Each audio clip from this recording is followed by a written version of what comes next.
Hello বন্ধুরা, শুভ দুপুর। সবাই কেমন আছো? এই দেখো ক্রিসমাস টাইম চলে এসেছে, কেক বানাতে চলে এসেছি আমি বেকারিতে। তো এইখানে দেখো সমস্ত কাকুরা কেক বানাচ্ছে, আর এই যে আমার বর মশাই বাটার ঢেলে দিলেন। আর এদিকে হচ্ছে যিনি বানাবেন, মানে ওখানে অনেক লেবাররা থাকে যারা কেক বানায়। তো এই যে আমাদের বাটারটাকে দেখো এখন একটা মানে গলাচ্ছে, মানে এমনি যদিও আমরা বাটার আগে থেকে ফ্রিজ থেকে বার করে রেখে দিই যাতে ওনাদের সুবিধা হয়। তো এইবার ঢালছে আমার বর চিনি। তো চিনিটা ঢেলে দিল। তো একজনকে বসে থাকতে হয়, জিনিসগুলো দিতে হয় ওদের কড়াইয়ে। আর যে লেবার তিনি সব বানায়। এবার একে একে ডিমগুলো অ্যাড করছে আমার বর। এই যে দেখো একটা ডিম দিল, এভাবে প্রত্যেকটা ডিম ভেঙে ভেঙে দেবে। একটু টাইম লাগে, বাট খুব মজা লাগে, ভাবলাম তোমাদের সাথে একটু শেয়ার করি। এর আগের বছরও আমি কেকের ভিডিও দিয়েছিলাম, কিন্তু এইভাবে না, এইবার একটু অন্যভাবে দিচ্ছি। তো অনেকটা কাছ থেকে দেখাচ্ছি তোমাদের। তো ডিমগুলো আর চিনিগুলো আর বাটারের সাথে ভালোভাবে মেশানো হচ্ছে। তো আমরা একা নয়, প্রচুর লেবাররা এরকম কাজ করছে আর সবাই কেক বানাচ্ছে পাশাপাশি পাশাপাশি। তো আমাদের যে কাকুটা বানাচ্ছিল একটু খুব ভালোভাবেই বানাচ্ছিল। তো আমার বর এই যে ডিম একটা করে দিচ্ছে, এখন টাইম লাগছে। এই যে পাশে আরও আরও আরও অনেক অনেক কড়াই নিয়ে কাকুরা বসে আছে। এদিকে দেখো ওই দিকেও আছে এরকম অনেক লোক। তো ডিমগুলো সমস্তটা দেওয়া হয়ে গেছে মোটামুটি। তো দেওয়ার পর এবার দেখো এটা ভালোভাবে সুন্দর করে ফেটিয়ে নিচ্ছে। তো দেখছো কত সুন্দর লাগছে, অনেকটা খাটনির কাজ। মানে ফ্যাটানোটা যত ভালো হবে তোমার কেকটা ততটাই ভালো হবে, এটাই হচ্ছে একটা কথা।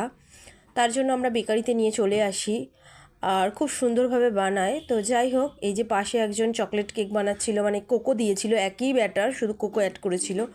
তো ভাবলাম দেখাই, আমরা কোকো অ্যাড করি না, আমরা নর্মালি বানাই, ভালো লাগে না আমার কোকো খুব একটা। তো যাই হোক, কী কী দেবো অবশ্যই দেখাবো। তো মোটামুটি ব্যাটারটা এখানে রেডি হয়ে এসেছে। তো আর কি কি এর মধ্যে অ্যাড করবে সেটা সমস্তটাই তোমাদের দেখাবো। তো দেখতে পাচ্ছ তো, মানে আমার বর এবার ঘি ঢেলে দিল। একটু ঘি দিলে কি বলতো কেকের স্বাদটা আরও বেড়ে যায়, মানে তৈলাক্ত ভাবটা একটু ভালো সুন্দরভাবে আসে আর স্পঞ্জি হয়। তো ঘি দিয়ে দিলাম। তো পরিমাণ মতো ওটা বলে দেয় কেকে, তো পরিমাণগুলো আমি কিছুই বলছি না। তো হচ্ছে কি আমরা একটা ঘি দিয়ে দিলাম। তো 250 গ্রামের ঘি ছিল। আর দেখো পাশে যে কোকো কেক বানাচ্ছিল তার কেকটা একটু দেখালাম, সুন্দর সাজিয়েছে। আর ভ্যানিলা এসেন্ট দিয়ে দিলাম।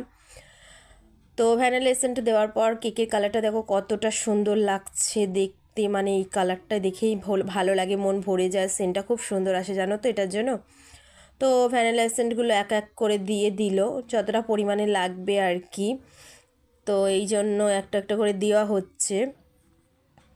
তো এইবার এটা আমরা একটু ব্র্যান্ডি দিয়ে দিলাম যাতে কেকটা আর একটু বেশি স্বাদ খোলে, তার জন্য।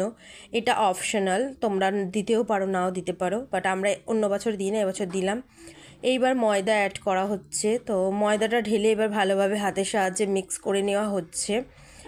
তো আমাদের কাজ এটাই থাকে যে আমরা একটার পর একটা ঢালতে থাকবো আর উনি মিক্স করতে থাকবে, এটাই ওনার কাজ। তো তার জন্য ওনাদের কিছু পারিশ্রমিক দিতে হয়, কারণ ওনারা যে এত কষ্ট করে করছে। তো অনেকেই আবার ঝামেলাও করে যে কেন আমরা কেক বানাতে টাকা দেবো আবার আপনাদের কেন দেবো, কিন্তু না, এটা করবেন না। ক্রিসমাস টাইম, ওনারাও অনেক দূর থেকে কাজ করতে আসে, অবশ্যই ওনাদের একটু টিপস দেবেন, ভালো লাগবে। কারণ সত্যি হাত ব্যথা করে, আমাদের কেক বানানোর পরেই আর একজন চলে আসে লাইনে, এরকম ব্যাপার। তো ময়দাটা খুব সুন্দরভাবে মেশানো হয়ে গেছে। তো যাই হোক, মিক্স করার পর এইবার আমরা, তো খুব ভালো লাগছে বলো দেখতে। তো বাড়িতেও আমি কেক বানাই মাঝে মাঝে, হয় অনেকটা দেখে দেখে শিখেই গেছি। এবারে দিয়ে দিলাম জায়ফল গুঁড়ো। জায়ফল গুঁড়ো দিলে আরও সুন্দর সেন্ট আসে। ফয়েলগুলো সাজিয়ে নেওয়া হয়েছে। আর ফয়েলগুলো সাজানোর পর দেখো কেকগুলো বাটির মানে ফয়েলে দিয়ে দিচ্ছি, আমরা ফয়েলেই বানিয়েছি, কারণ অনেককে দিতে হয় তার জন্য। তো ফয়েলের মধ্যেই বানিয়ে নিয়েছি। আর এই যে কেকগুলো দেখো একটা একটা করে দিয়ে দিচ্ছে। তো এটা প্লেন তুলে রাখলাম কিছুটা, কারণ আমার বোন একদমই ফ্রুট কেক পছন্দ করে না, তো কয়েকটা, বেশি নয়। তো নামের নেম প্লেটটা আমারটাই দিলাম, জ্যোতি মণ্ডলী লিখেছে, যেহেতু বানানোর মানে এটাই লেখা হয়েছিল স্লিপে। তো তারপরে দেখো একটু মিক্স ফুড অ্যাড করে দিলাম। এর মধ্যে আছে কাজু মোরব্বা, তারপরে তোমাকে ওটা কি বলে, চেরি, ক্রিসমিস, তো এগুলো সমস্ত কিছুই দেওয়া হচ্ছে। আমার বর ঢেলে দিচ্ছে একের পর এক, খুব সুন্দর লাগছে দেখতে। ভাবলাম এবার আমরা একটু মিক্স ফুড দিয়ে বানাই। তো আরও কয়েকটা ডিম বাকি ছিল, ওইগুলো দিয়ে দিলাম। তো আবার কেকটা ফয়েলের মধ্যে দেওয়া হয়ে গেছে, দেখো ওপর থেকে একটু আমন্ড কুচি ছড়িয়ে দিয়েছি আমি। তো আবার ফয়েলের মধ্যে ভরে দিচ্ছে। তো খুব সুন্দর সযত্নে কাজ করছে কাকুরা, খুব ভালো লাগছে আর খুব ভালো ব্যবহার করে। আমরা প্রত্যেক বছর এখান থেকেই বানাই। তো দেখো আমি একটু আমন্ড কুচি ছড়িয়ে দিচ্ছি ওপর থেকে, কারণ আমার আবার একটু ভাবলাম গার্নিশিং করব। তো তার জন্য আমি একটু আমন্ড কুচি, একটু কাজু বাদাম কুচি ওপর থেকে ছড়িয়ে দিচ্ছি।